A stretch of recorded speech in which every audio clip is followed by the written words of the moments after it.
Ok, je pense nous sommes live.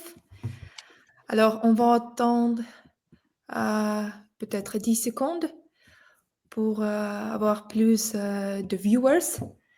Et après, on peut commencer. OK? Vous allez bien? Nous, on va bien. Très bien. Magnifique. Alors, bonjour à toutes et à tous. Je m'appelle Elmira Gazizova. Je suis responsable de marketing produit chez KT et je suis ravie de vous accueillir dans notre podcast de 30 minutes avec KT, où nous discutons de sujets pertinents autour de la sécurité des données et de l'IA avec des leaders de l'industrie. Aujourd'hui, j'ai le plaisir de présenter le sujet de notre discussion, Data Dilemma. C'est un pari gagnant pour les PME. Alors, dans cet épisode, nous explorons les mythes courants autour des données, des grandes tendances à observer à cette année et des études de cas réels. Permettez-moi de vous présenter notre experte d'aujourd'hui. Alors, c'est notre directeur de vente business de data et l'IA, Eric Gagnon. Bonsoir. Merci, Elmi. Et Eric Ferrari, Senior Manager Field Engineer chez Databricks. Bonsoir et merci de m'accueillir aujourd'hui. Alors, c'est parti. Je vous laisse continuer la discussion et je vous rejoindre après. Au revoir, profitez bien. Très bien, merci.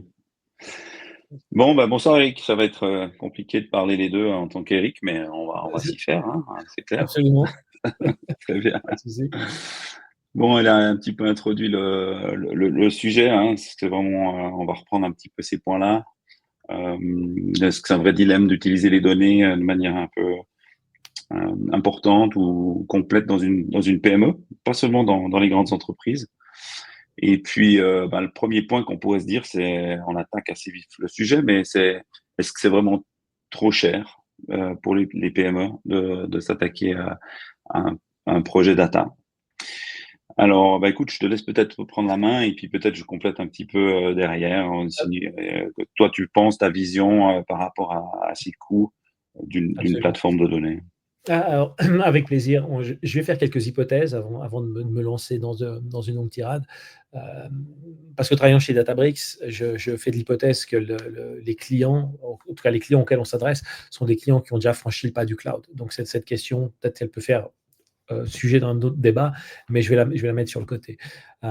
Aujourd'hui, l'histoire des coûts dans le modèle que nous proposons chez Databricks, c'est des coûts à la consommation. C'est-à-dire qu'on va pouvoir s'adapter à la taille de l'entreprise, à la taille des données, au niveau d'intensité, de ressources CPU dont l'entreprise a besoin. Donc, je pense que le coût inhérent de la plateforme est de faire quelque chose avec des données. Si vous avez des petits workloads parce que l'entreprise est de taille modeste et qu'il n'y a pas énormément de données à traiter, les coûts vont rester bas. Donc, il n'y a pas d'investissement à faire, d'infrastructure, de software à acheter. Il y a le seul vrai investissement de la part des entreprises, quelle que soit la taille, c'est de comprendre l'objectif, c'est de se structurer, d'avoir en place l'organisation qui va être à même d'extraire la valeur de ces données. Et ça, je vois, c'est plutôt cet aspect-là qui aujourd'hui peut paraître des fois un petit peu réfractaire pour les entreprises. Le coût d'une plateforme comme Databricks, on a des exemples dans des clients de petite taille sur l'arc lémanique. Pour quelques centaines de francs par mois, il y a une plateforme data qui tourne et qui répond à un besoin spécifique, traiter une problématique assez précise pour tel ou tel client avec un investissement, en tout cas en termes de coût d'infrastructure, relativement contenu. Donc, ma vision aujourd'hui, elle est de dire ce coût-là ne devrait pas constituer une barrière pour l'adoption d'une plateforme data et d'intelligence artificielle, quelle que soit la taille de l'entreprise. C'est vrai, moi c'est clair que je suis d'accord avec ça, hein, étant donné qu'on travaille ensemble sur des comptes PME, on peut dire, hein, aussi entreprise, mais aussi PME. Il y a un élément, là que tu as parlé, c'est la consommation. Hein, ça, je pense que elle est facilement compréhensible comme on paye à la consommation. On peut gérer nos coûts, on peut se donner des limites sur certains budgets. Après, il y a la mise en place du projet, en fait, qui lui, ben voilà, ce serait comme tout projet data, c'est-à-dire qu'il faut mettre en place une solution, créer la solution par rapport à des besoins métiers.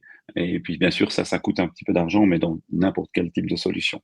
Après, c'est le projet, hein, c'est comment on engage le projet, avec qui, de quelle manière, qui c'est qui sponsorise le projet en interne.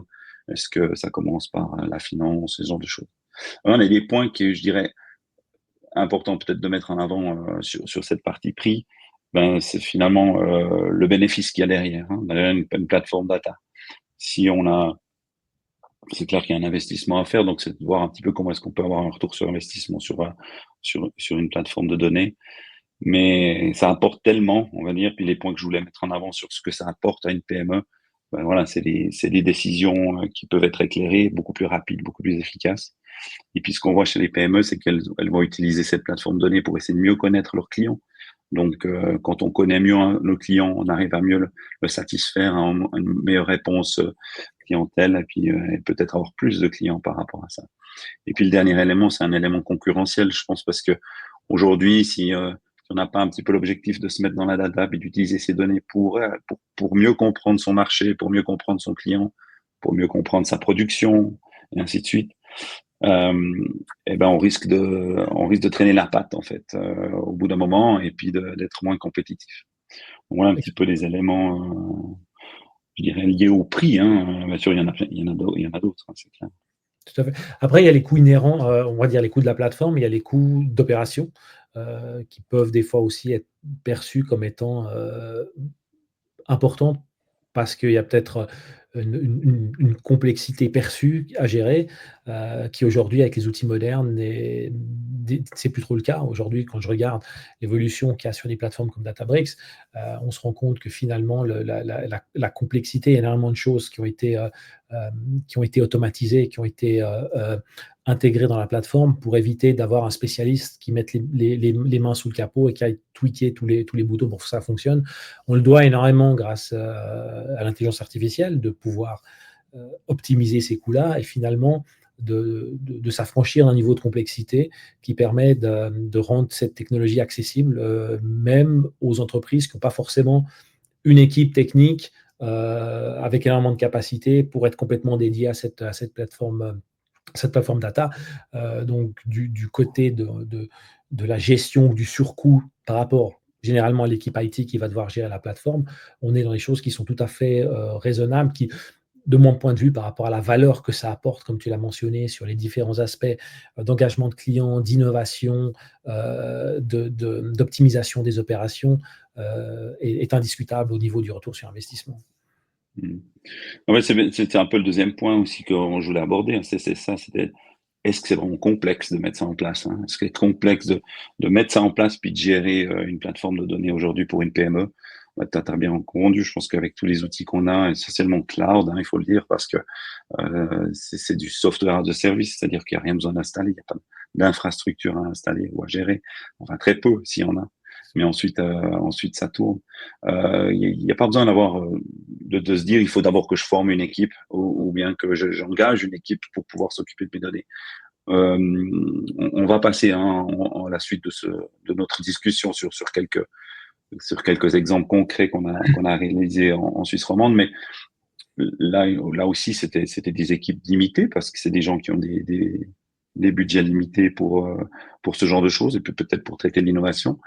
Et finalement, une personne, voire deux personnes qui seraient motivées à aller de l'avant suffirait pour compléter l'équipe projet et puis ensuite faire tourner la plateforme et rajouter peut-être des cas d'usage, des cas métiers dont le client aurait besoin. Donc, je pense que cette complexité, elle est aujourd'hui assez vite éliminée. Puis on le voit quand on fait des séances de présentation.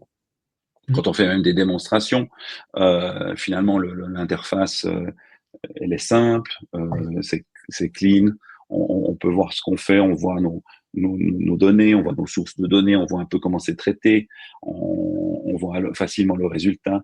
Donc, finalement, tout est fait pour faciliter l'utilisation. Ouais. Exactement. À ça, je pourrais ajouter que ce qui est important pour nous, c'est justement pour accompagner les clients. Il y a l'écosystème de partenaires comme KIT. Et il y a aussi pas mal de solutions qui ont été déjà pré-mâchées avec ce qu'on appelle chez nous des solutions accélérateurs. Donc, si vous avez une problématique métier bien précise, vous allez pouvoir trouver 90% du travail qui a déjà été effectué.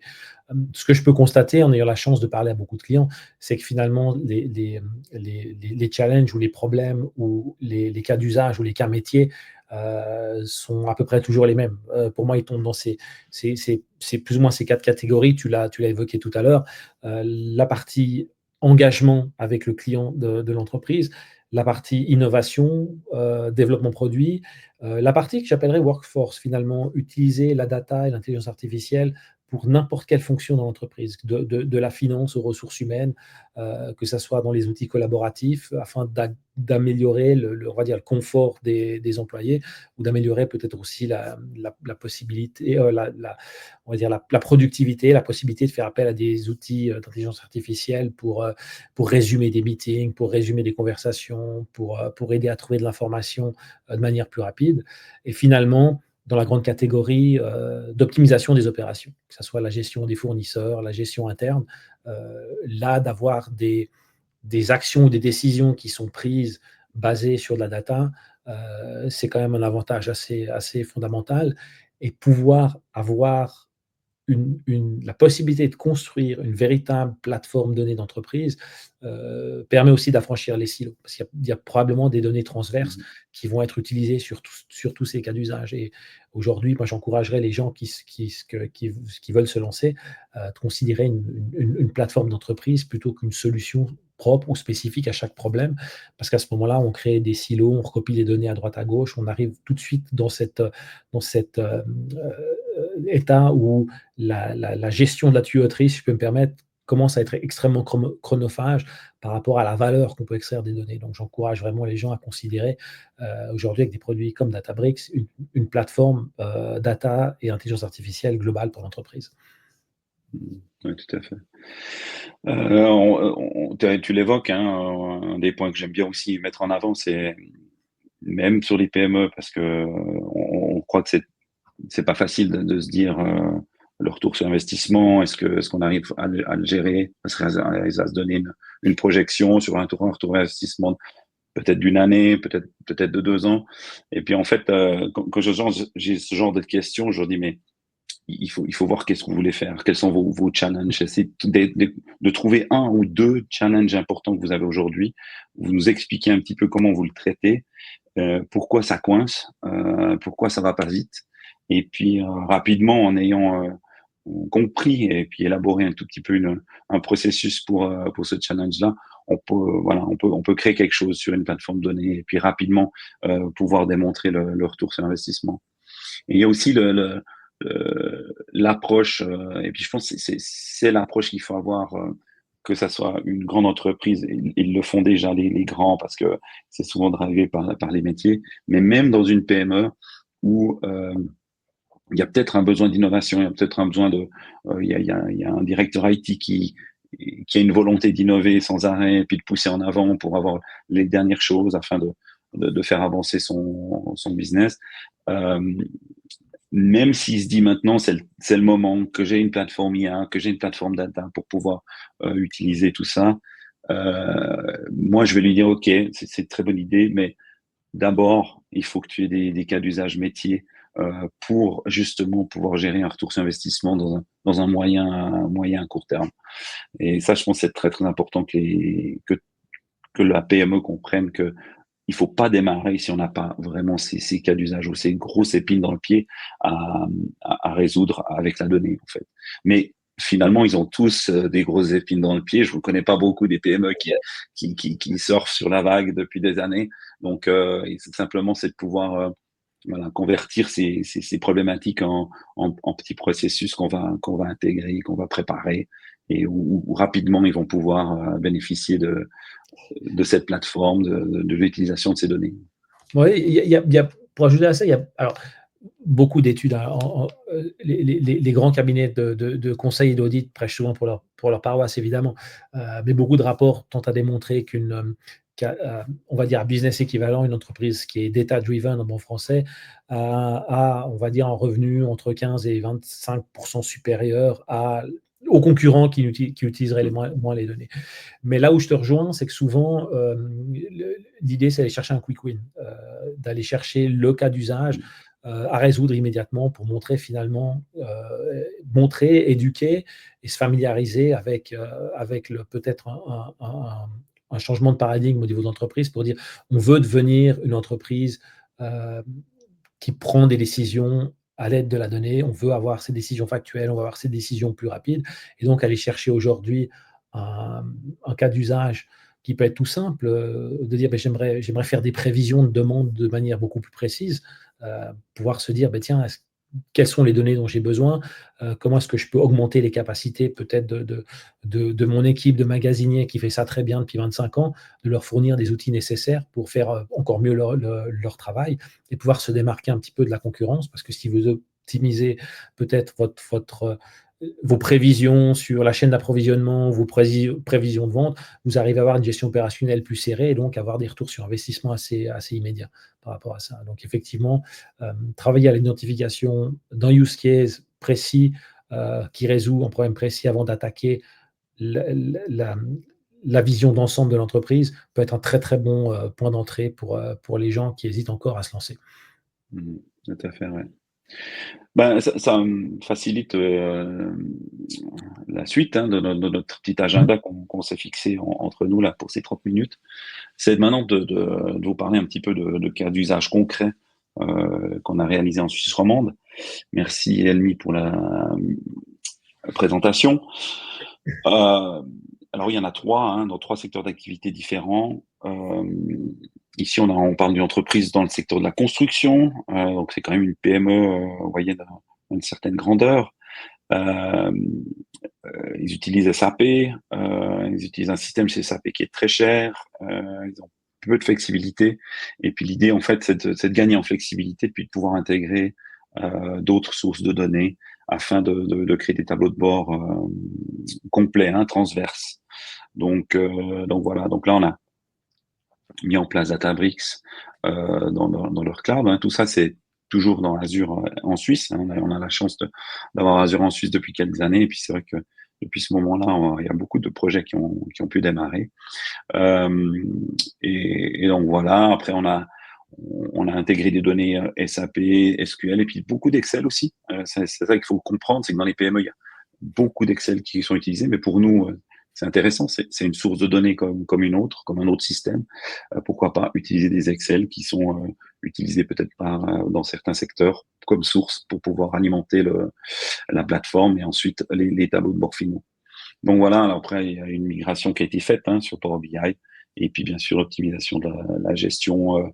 Ah oui, ça, c'était l'élément qui était intéressant dans ce cas-là. C'était un des premiers cas d'usage qu'ils avaient identifié. Quand je les ai vus la première fois, je leur ai dit, on démarre pas le projet avant que vous ayez trouvé au moins 3 cas d'usage. Et puis, une semaine après, ils sont venus, ils en avaient 7. Et puis, je dis, bon, voilà, je vois que vous êtes motivés, on peut y aller. Et puis, donc, c'était un de ceux-là, c'est l'optimisation de la gestion des bons de livraison. Finalement, en fait, dans ces sociétés de construction, c'est assez intéressant, c'est que ils n'ont pas toujours l'information de la livraison, si la livraison a été faite sur le chantier et au niveau de la partie finance. Et puis, en fait, il y a souvent des éléments quand ils livrent, ils peuvent payer les factures ou envoyer des factures et ainsi de suite. Et puis souvent, ils attendent les livraisons ou la réception pour payer les factures. Et puis suivant quoi, s'ils ont un peu d'avance et tout, ils peuvent gagner des pourcentages sur le financement, enfin sur le paiement de la facture. Et oui, c'est intéressant, c'est parce que eux, avec le nombre de livraisons et le nombre d'éléments financiers qui sont traités tous les jours, ils ont pu dire à peu près qu'en une année, ils ont économisé 1 million de francs suisses à force d'avoir l'information du bon de livraison en temps réel presque avec l'histoire de la finance pour pouvoir déclencher des paiements ou des paiements sur escompte et ce genre de choses. Donc là, intéressant ce premier cas d'usage qui montre que voilà, la force. Donc je peux vous dire que le projet n'a pas coûté 1 million, loin de là, même moins que 10 fois moins. Et puis ils l'ont vite payé dans ce cas-là, leur projet Databricks. Peut-être un autre exemple dans le domaine de l'énergie. Donc c'est une société productrice et distributrice d'énergie en Suisse romande, pas très grande, comme il y en a beaucoup. La Suisse est très fragmentée dans cet écosystème des entreprises d'énergie. Là aussi, c'est venu de la finance, en fait, le besoin. C'est devenu du controlling. Et ils se sont dit, on n'arrive plus. On a trop d'Excel. On a un ERP qui est pas super flexible. Et il nous faut derrière des choses un peu plus flexibles pour qu'on puisse aller un peu plus vite. Donc voilà, on a intégré un peu la même chose, un Databricks en Suisse. On a chargé des données comme auparavant, surtout des données financières. Et puis derrière, ils ont pu aussi, en plus d'aider au niveau du reporting et du controlling financier. Ils ont créé un tableau de bord de gestion des projets en cours. Et puis maintenant, c'est intéressant parce que tous les chefs de projet, il y a à peu près 25 personnes qui gèrent les différents projets du client. Eh ben, ils ont tous leur tableau Power BI et puis ils ont un tableau qui est ouvert pratiquement toute la journée sur leur écran pour pouvoir suivre l'avancée des projets. Là aussi, intéressant cette mise en place de cette plateforme. Et puis le dernier petit exemple, alors là, c'était assez intéressant, c'est une société financière, on appelle ça un external asset management. Donc c'est un gestionnaire de fortune, on va dire, qui est connecté avec des instituts financiers pour avoir les indicateurs du marché, ce genre de choses. Donc, ils reçoivent des données tous les jours, ils ont des Excel à eux pour faire des calculs, ils ont tout un portfolio de solutions financières pour leurs clients. Mais en fait, tout ça, c'était fait manuellement, avec des Excel tous les jours. Ça prenait 1 heure, 2 heures, suivant les données qu'ils recevaient des banques. Et puis, il fallait faire un jour tout ça. Et puis, chaque fois qu'il y avait un rendez-vous client, et c'était régulièrement pendant la semaine, il fallait tout remettre à jour et ça reprenait du temps. Et là, ils se sont dit, on peut pas continuer comme ça si on veut être plus efficace, si on veut avoir des données à jour. Et puis, on peut-être étendre ensuite le nombre de nos clients, on est obligé de mettre une plateforme data en place. Et voilà, encore une fois, ils ont fait le pas. On a des systèmes automatiques qui récupèrent les données des banques tous les matins. Les systèmes sont mis à jour et puis les personnes peuvent aller voir leurs clients dans la journée avec un tableau de bord Power BI, même sur un téléphone portable s'ils le veulent. En principe, c'est une tablette ou un laptop, mais ils ont tout ce qu'il faut. Et là aussi, donc là, on voit même qu'une petite société, ils sont 15 ou 16 collaborateurs. Ils ont fait le pas de s'y mettre dans la data. Voilà un petit peu pour ces 3 cas d'usage. Maintenant, je te donne un peu la parole, Eric, pour nous dire un petit peu qu'est-ce qui va se passer en 2025, en fait. C'est pourquoi un petit peu les trends de l'année à venir. D'accord, volontiers. Je vais commencer par quelque chose qui me tient particulièrement à cœur parce que je n'ai pas forcément un background de programmeur.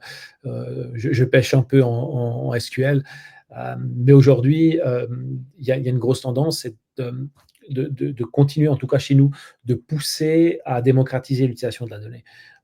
Et aujourd'hui, ce dont on développe et ce dont on veut vraiment informer nos clients, c'est que il y a moyen de converser avec ces données. Aujourd'hui, avec le progrès qui a été fait au niveau des LLM et de l'intelligence artificielle intégrée dans une plateforme de données, c'est finalement de reprendre ces bons vieux cas d'usage de business intelligence et data analytics, et puis de changer la façon dont l'utilisateur, quel que soit son département dans l'entreprise, interagit avec les données. C'est-à-dire aujourd'hui poser des questions en français plutôt que d'avoir un dashboard assez rigide qui est fait, où vous avez tout un ensemble de fenêtres pour finalement souvent aller chercher une seule information pertinente à un instant T pour prendre une décision. Donc, la capacité de donner ces données directement aux utilisateurs finaux sans avoir de dashboard et eux puissent les interroger en langage naturel est une avancée technologique majeure qui va profiter à toutes les entreprises. Et aujourd'hui, une fois de plus, parce que une plateforme comme Databricks est dans le cloud et se paye à la consommation, les coûts restent relativement contenus pour ce genre de projet. Donc ça, c'est une première étape. Vraiment continuer dans tout ce qui est data analytics et business intelligence, démocratiser les données, interagir avec ces données en langage naturel et pouvoir très rapidement prendre des décisions. Donc ce qui est pour nous une évolution normal de tout ce qui est BI and Analytics. Ça, c'est une première chose qu'on observe. Beaucoup d'intérêt, beaucoup de demandes. Parce que si vous avez une fonction métier dans une entreprise, vous n'êtes pas forcément un professionnel de la création de dashboard, et devoir demander à quelqu'un de faire ce dashboard, le temps qu'il vous livre, il est probablement déjà obsolète, et de repartir dans ce cercle vicieux, de consommer de la ressource interne et du capital IT pour faire des dashboards, faire du drill down, faire des mises à jour, c'est pas optimum. Donc vraiment une tendance converser avec ces données en langage naturel. L'autre aspect qu'on voit de plus en plus arriver, c'est tout ce qui est dans l'aide à la décision. Je l'ai évoqué un petit peu en début de ce podcast. Et c'est aussi donner des capacités d'automatiser un certain nombre de tâches. Aujourd'hui, une des choses qui est relativement importante pour beaucoup d'entreprises, on est en train de changer un petit peu de paradigme pour l'engagement des clients, pour la personnalisation de l'engagement de son client. Et on est en train de changer un peu les modèles. J'observe ça, des modèles un petit peu de segmentation classique. On va dire, si vous êtes une assurance, de comprendre la tranche d'âge, où vous vivez, depuis combien de temps vous conduisez, etc., vers finalement un engagement un peu plus précis du client, pour pouvoir vraiment faire participer le client final à une expérience, et de commencer à auto-entretenir la réaction. Plus je vous engage en tant que client final, plus je collecte des points de données qui sont importantes et qui vont m'aider à trouver est-ce que vos comportements est similaire à d'autres clients que je connais, et pas de vous mettre dans une case en fonction d'où vous habitez, de votre revenu, de votre âge et d'autres facteurs socio-économiques. Et ça, c'est de plus en plus important maintenant, parce que ça peut aider les gens à prendre une décision beaucoup plus rapidement. Et j'aime bien cet exemple d'une banque notamment, alors quelle que soit sa taille, que ce soit une grosse ou une petite banque. Finalement, dans la vie d'un client, les fenêtres pour engager ce client sur un prêt hypothécaire ou peut-être un crédit pour achat d'une nouvelle voiture parce que la famille s'agrandit sont relativement limitées. Ces opportunités, lorsqu'elles passent, c'est terminé. Vous ne rattrapez pas le client. Donc, c'est important d'aider à prendre des décisions ultra rapides, peut-être sur la location de crédit, non pas basées, comme je disais, sur des facteurs démographiques, mais peut-être basées sur des facteurs comportementaux. Donc, c'est très important pour les entreprises, quelle que soit leur taille, d'aller vers ces prises de décision ou d'aide de prise à la décision, que ce soit le calcul d'une prime de risque d'assurance ou la vente d'un café à l'emporter. Il y a vraiment toute une sorte d'outils intéressants. J'observe aussi quelque chose qui est lié à l'évolution de l'intelligence artificielle générative. Tout ce qui est génération d'images, mais pas pour le grand public, pour des départements marketing avec des images ou du contenu qui respectent la charte visuelle ou le branding de l'entreprise. Et aujourd'hui, on voit les solutions qu'on peut amener sur le marché avec Databricks, la capacité pour ces entreprises-là de pouvoir générer ces contenus à un coût moindre que si on book une semaine pour aller faire un photoshoot à droite, à gauche, de pouvoir les générer tout en respectant le branding de l'entreprise. Et ça, c'est hyper important. On est vraiment loin de ces images un peu génériques qu'on peut avoir en tant que tout public sur Internet, mais vraiment la capacité de monter des solutions avec des garde-fous pour s'assurer que l'image générée corresponde à 100% à la charte de l'entreprise. Ça, c'est quelque chose qu'on voit se développer une fois de plus, indépendamment de la taille de l'entreprise. On a plein d'aides aussi, peut-être en fonction de votre activité, à la transcription d'appels automatiques, au triage peut-être de relations avec le client. Aujourd'hui, on se rend compte que si vous opérez toujours où vos clients vous appellent pour fournir quelque chose, on rate énormément de données de cette conversation. Donc, avoir quelque chose qui permet de les transcrire de manière automatique et de retirer un sentiment de l'interaction avec le client, de retirer les informations pour le client, permet à la boîte d'être beaucoup plus efficace, à l'entreprise d'être beaucoup plus efficace dans la compréhension et dans la collection de données par rapport à tel type de client. Il y a un autre aspect qui est un petit peu transverse qui est là. Alors, j'aime bien, c'est un sujet qui me tient à cœur, c'est tout ce qui est cyber security. Aujourd'hui, il y a des solutions sur le marché qui font ça très très bien, qui sont des solutions monolithiques. Et aujourd'hui, des solutions comme Databricks deviennent des plateformes génériques d'entreprise qui permettent aussi de traiter ces problèmes, on va dire IT transverses à tous les départements. de pouvoir processer un grand nombre de données, de pouvoir processer des logs, de pouvoir complémenter des solutions afin de réduire les coûts de traitement de la volumétrie de données liées à la cybersécurité. Donc ça, c'est plutôt les choses aussi qu'on voit émerger à droite à gauche, un petit peu là. On n'est pas encore à la convergence complète, mais en tout cas, à certains pionniers qui disent, finalement, pourquoi j'achèterais 2, 3 data platforms, une pour la cybersécurité, une pour le marketing, une pour le back-office, d'avoir finalement des plateformes suffisamment flexibles comme Databricks, de pouvoir commencer à traiter ces cas d'usage transverses qui sont généralement générés par l'IT ou un team de cybersécurité. Donc ça, c'est des choses qu'on voit un petit peu sur le marché. Et puis, la dernière catégorie, pour conclure, tout ce qui est technologie verte, sustainability, tout ce qui est reporting par rapport aux activités de sustainability, tout ce qui est optimisation des ressources, optimisation, je l'ai évoqué au début, de la chaîne d'approvisionnement, éviter les déchets, aller au plus serré de notre chaîne de besoins pour gérer l'impact écologique. Il y a une petite histoire que j'aime bien raconter aussi sur un client industriel qui a besoin de faire cuire les denrées qu'ils produisent pour leurs consommateurs. Et si l'entreprise ne s'était pas lancée dans une collection de données de la chaîne de production, ne se serait jamais rendu compte que finalement, en changeant marginalement la température des fours pour la cuisson et la durée de cuisson, l'impact sur la qualité de produit était négligeable, mais l'impact en termes de saving d'énergie était conséquent à l'échelle d'une année. Donc, ça permet à l'entreprise d'être plus verte et d'être plus optimum dans sa gestion des ressources, dans ce cas-là, l'électricité. Donc, il y a tous les cas d'usage possibles et inimaginables dans cette gestion d'optimisation opérationnelle qui peut être liée à des technologies vertes. Donc, tout ce qui est mesures à adopter qui sont plus efficaces en énergie et de pouvoir faire du tracking et du reporting aussi des activités et de pouvoir tout simplement ajouter ces informations au bilan annuel. C'est important de collecter les données, quoi. Donc, je dirais voilà un petit peu pour les grandes lignes qu'on continue à se développer aujourd'hui grâce à la démocratisation finalement de plateformes comme Databricks. Très bien. Tu vois, le temps file, hein, on a déjà dépassé un tout petit peu nos 30 minutes. On va closer pour pas que ça dure trop longtemps. D'accord. Mais merci en tout cas, hein, pour ça. Moi, je vais juste simplement revenir sur notre environnement PME, les challenges et tout ça.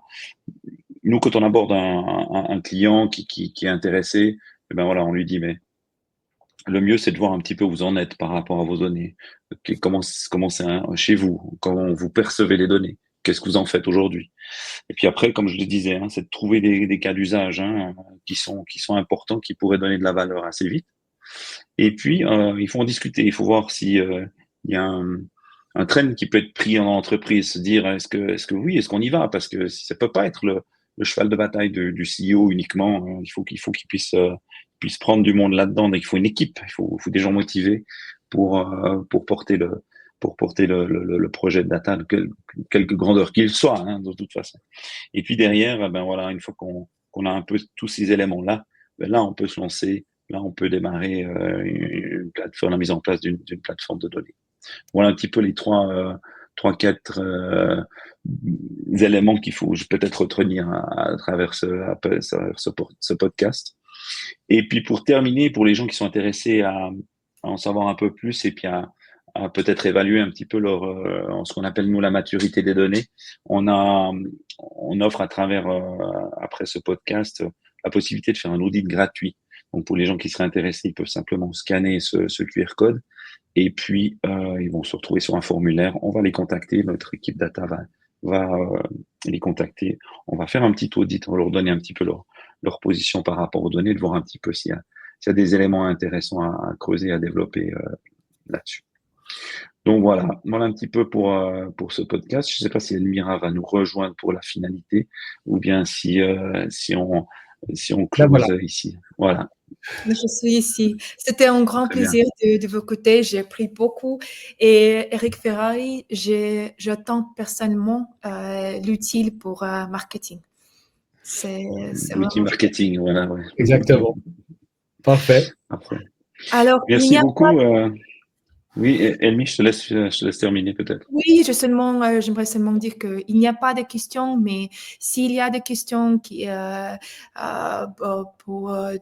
KIT, qu'est-ce qu'on fait et de les solutions de Databricks, n'hésite pas de nous contacter, moi personnellement ou Eric Gagnon pour savoir plus. Et merci à vous deux pour présenter cette discussion à ces détails. Merci beaucoup. Merci Merci Eric, bien. passez une bonne soirée, à tout bientôt. Très bonne soirée. Merci Au revoir. Elmi. Allez, Merci, au revoir. au revoir. Au revoir, à bientôt. Au revoir.